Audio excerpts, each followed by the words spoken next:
improvements, some further additions to the campaign, and some quality of life features. We'll then talk about our console-native port releases and the features that come alongside them. Finally, we'll show you our new supporter packs, ending with a live Q&A session where Ziggy D will ask Path of Exile's game director, Mark, your questions from Twitch chat. After the livestream, we'll drop the full patch notes. I'll hand over to Mark now to introduce the new league. We've really innovated with the content in this league, and I'm really excited to see what everyone thinks. So let's just get right into it with the trailer for Path of Exile, Settlers of Kalgur.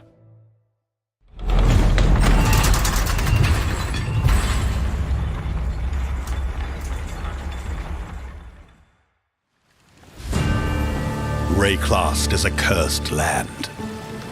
You'd have to be mad to settle here.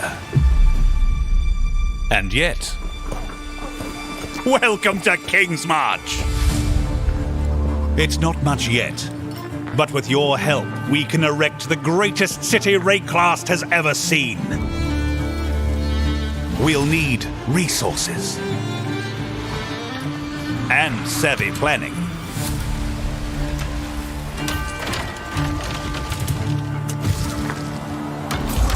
Soon we'll attract settlers, craftsmen,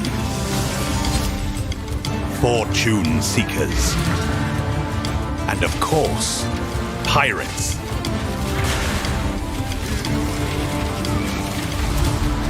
But if we prevail, our ships will be heavy with gold. We hope to achieve the impossible. We hope to build a home.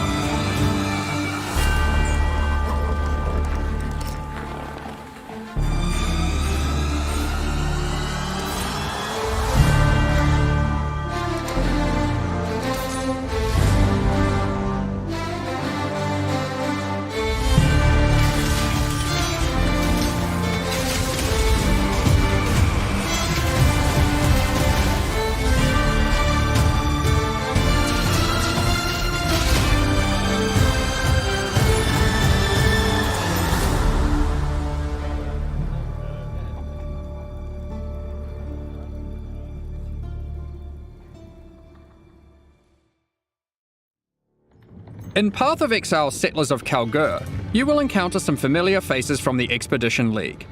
Danig, Rog, Tujin, and Gwenin are Kalguran people who are trying to establish trade between Rayclast and their homeland.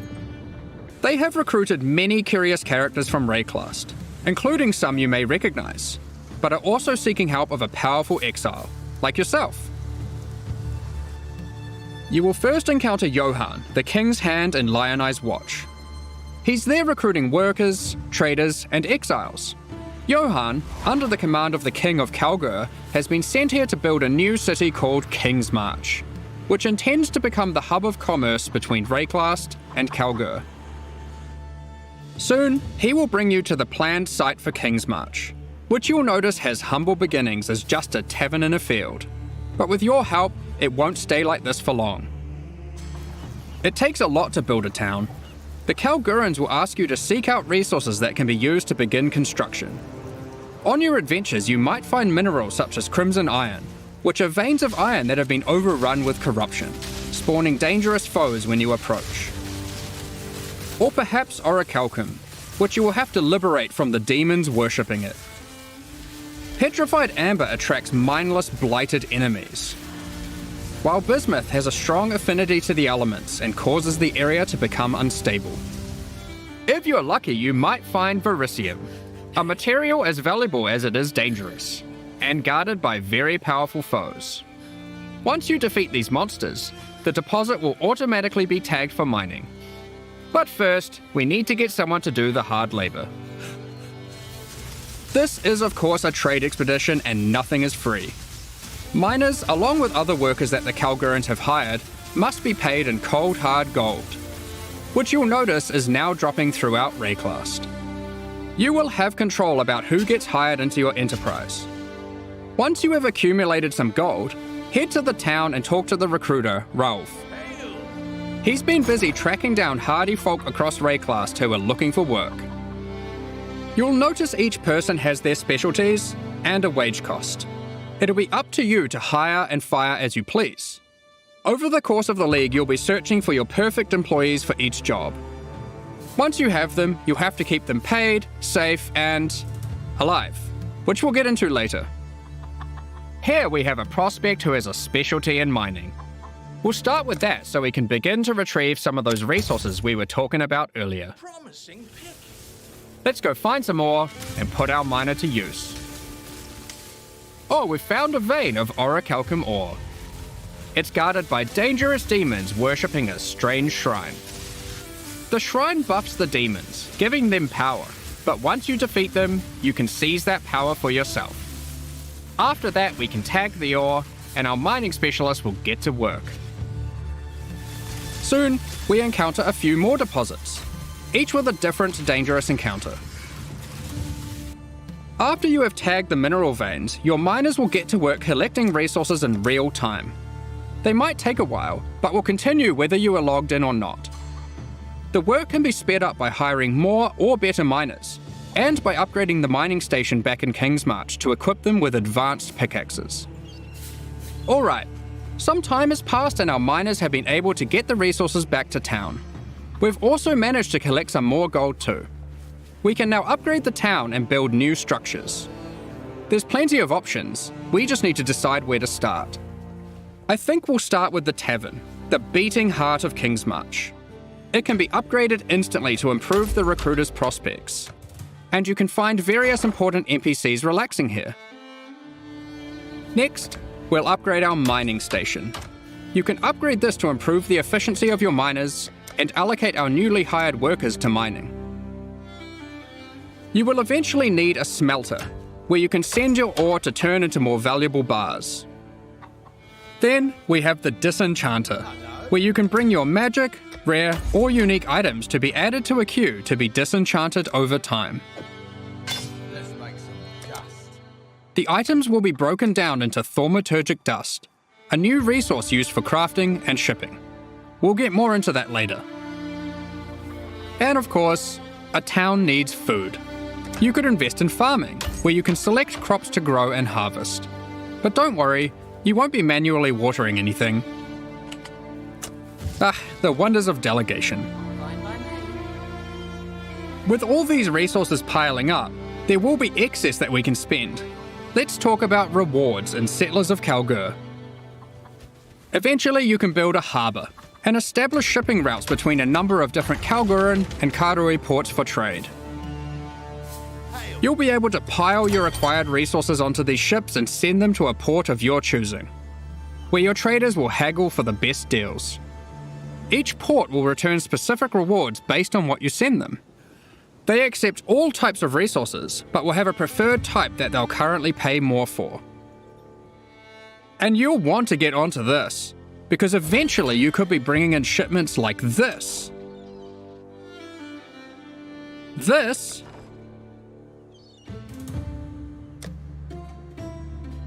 Or even this.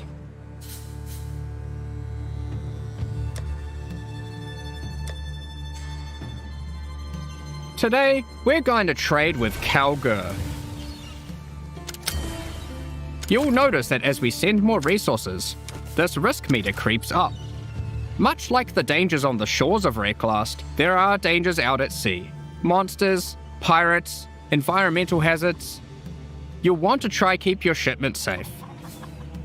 You can do this by hiring workers that specialize in shipping. The more of them you add to the ship, the less risk there will be. Like this gentleman, who's famous for fending off even the most dangerous of pirates. Now let's get that shipment going, and we'll continue exploring Wrecklast while we wait for its return. This is the first Path of Exile League that experiments with true, real-time mechanics. You can send out shipments, go and have lunch, and come back to your rewards. Many mechanics in the League work this way, so you'll always have some ongoing project or outcome to look forward to. When your shipment has returned, or met its demise, you'll get notified, and at your leisure you can return to the town to collect your rewards.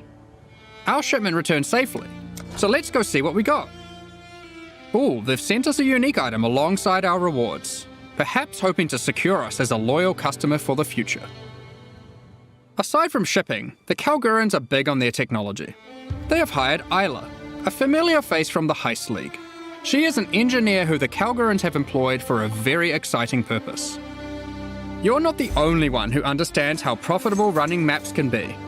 Once at endgame, Isla can help you build a series of Kalguran modified map devices. You can then put a queue of maps into them.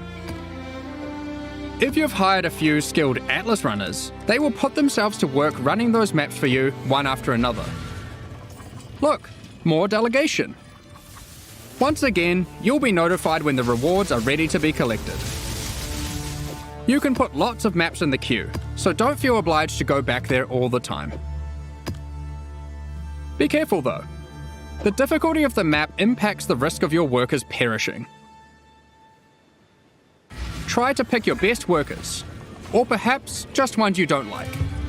Consider the difficulty too. Sometimes it's better to just run it yourself. You'll see there are many benefits to having a whole-ass town at your fingertips. Let's talk about crafting services. You should definitely consider building a runesmithing table. This is operated by Danig himself, using powerful Kalguran blacksmithing arts. He can engrave runic magic onto your weapons using runes. There are many rune types and combinations to choose from, and you can unlock new crafts that can be applied to your weapons as enchantments. Our design intention here is to take powerful effects you would usually only find on unique items, like this modifier, which you might recognize from Doomfletcher's Prism. Danig can apply it to your two-hand maces. There are over 100 different special crafting outcomes, ranging from ones very easily applied to very difficult. The rune types can be acquired through trade with Kalgur, or defeating powerful bosses. The Kalguran tech benefits don't end there. We're also bringing back a formerly overpowered crowd favourite, Recombination. Isla is trying to master this. She just needs you to help her with getting resources. The system isn't as strong as it used to be, but it still allows you to combine two items together, hoping to get the best modifiers of each onto a single item. What did you get? Between running a town, shipping, and exploring, you'll be collecting a lot of extra gold. It is now the primary resource for two huge new quality of life features that we are putting to test. Firstly, you can use gold to respec passive points. This is a feature from Path of Exile 2 that we've decided just makes sense to port back. The higher level you are, the more expensive it gets. And the next one is absolutely massive. A currency trade market. The Kalgurans have recruited Faustus, another NPC from the Heist League. He allows you to asynchronously buy and sell currency and most other stackable items with other players without the nuisance of price fixes and people who never respond. All you need to do is select what currency you want, say what you have, and your ideal ratio. It works kinda like a real-life stock market. Faustus will make the trade happen for you, so long as there is someone selling on the other end for the same rate or less. You'll be able to go back to blasting monsters while trusty Faustus does the dirty work, notifying you when your currency is ready for collection. All you need to do is pay him a small amount of gold for his time. Cards on the table, this is an experiment to see if this type of asynchronous trading has a place in future Path of Exile releases. We're very excited to see how it goes. Now, given that Faustus is an expert in black market trade and shady deals, he also provides another service, offering items for gold.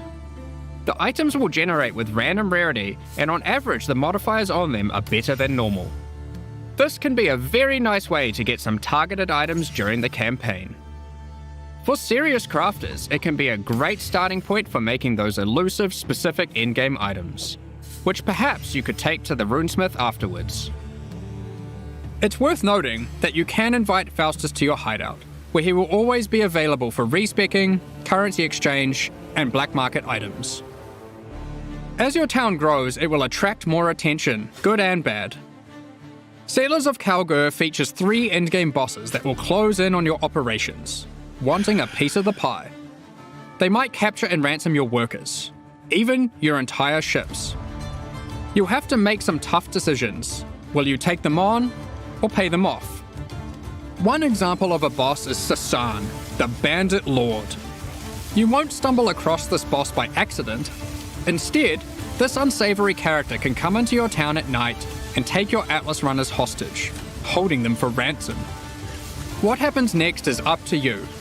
Perhaps you'll refuse to negotiate with bandits, leading to a fight to defeat Sasan and rescue your workers. If you're not up for the heroics, you might simply pay the ransom in gold. Or perhaps these workers were especially disappointing, and you'll just leave them for dead in true Ray class fashion. They knew what they were signing up for, right? Of course, the heroics might be worth it for other reasons. These bosses can drop new unique items. In sum, Settlers of Kalgur is a very experimental league with new mechanics that will completely change how you play the core game. We've been sitting on a lot of these ideas for a while and can't wait to share them with you. But there's a lot more to this expansion. Let's talk about balance. Well, we've finally rebalanced the Gladiator. It's been a long time coming. Like before, there are passive skills that allow you to invest in bleeding and block. We've designed new skills replacing some of the old ones. Like this, War of Attrition, which is very handy for long sustained boss fights. Further alongside the Gladiator theme, this new passive allows you to combine different weapon types while dual wielding to get a variety of powerful bonuses. For example, holding a dagger will give you more critical strike chance, while holding a mace gives you more area of effect. Of course, you could just use Varanastra for all weapon type bonuses.